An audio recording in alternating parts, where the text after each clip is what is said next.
நாங்கள் திண்டுக்கல் மாவட்டம் வட்டாரத்துலேருந்து வரோங்க. எங்கள் நாய் பேர் சீசரு. இதுக்கு ஏதோ புண்ணு மாதிரி நிறைய வந்தது. எத்தனையோ டாக்டர் பார்த்தோம், கவர்மெண்ட் டாக்டர்னு ப்ரைவேட் டாக்டர்னு பார்த்தோம். ஆனால் எந்த ஒரு இம்ப்ரூவ்மெண்ட் இல்லை. இது செத்து போயிடும் அப்படிங்கிற ஒரு இதுக்கு நிலைமைக்கு வந்துட்டோம். இருந்தாலும் அப்புறம் லைக்கான ஒரு இது எங்களுக்கு அங்கே வந்து இன்ஃபர்மேஷன் கொடுத்தாங்க. அங்கே வந்ததுக்கப்புறம் போன வாரம் வந்திருந்தோம். நாய் தொடவே முடியல, அந்தளவுக்கு பப்புள்ஸ் அவ்வளோ மோசமாக இருந்தது. எங்களுக்கே இது இப்படி விட்டு போயிடலாமான்னு ஒரு தோணுச்சு, இங்கேயே பண்ணிடலான்ட்டு. அப்புறம் அந்த டாக்டர்ஸு அங்கே இருக்க ஒர்க்கர்ஸ் எல்லாம் அவங்களுக்கு நல்ல முன்னேற்றத்தை எனக்கு நல்ல நம்பிக்கை கொடுத்தாங்க.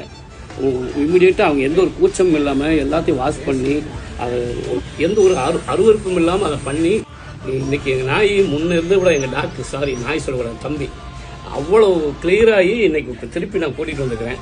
இன்றைக்கி வந்ததுக்கப்புறம் திருப்பி நல்லா வாஷ் பண்ணியிருக்காங்க. அதோட இம்ப்ரூவ்மெண்ட்டு நல்லா இருக்குது. எங்களை விட்டு போயிடுமோன்னு நினச்சது இங்கே வந்ததுக்கப்புறம் ஒரு நம்பிக்கையோடு நான் திருப்பி என் டாக்டர் வீட்டுக்கு போயிட்டு போகிறேன். வெரி வெரி செல்லம் அது அதாவது இவங்கன்னு மட்டும் இல்லை, எந்த ஒரு உயிரினமும் இப்போ நம்ம கூட பிறந்த சகோதரர் யாராக இருக்காங்கன்னா அவங்களுக்கு உடம்பு சரியில்லை அப்படின்னா அவங்கள கொன்றலாம் நினைக்கக்கூடாது. அவங்கள எப்படி பாதுகாப்புன்னு நினைக்கிறோமோ அது ஒரு வாயிலா ஜீவன். அது ஒரு நன்றி மனுஷனுக்கு கூட வராது. ஆண்டவனை வேண்டிக்கிட்டோம். இங்கே இருக்க டாக்டர்ஸ், நர்ஸு, எங்கள் சிஸ்டர்ஸ் எல்லாமே அவங்க கொடுத்த கோஆப்ரேட்டிவில் சூப்பராக வந்துட்டேன். எனக்கு ரொம்ப ரொம்ப சந்தோஷம். எல்லாத்துக்கும் ஹேண்ட்ஸம்.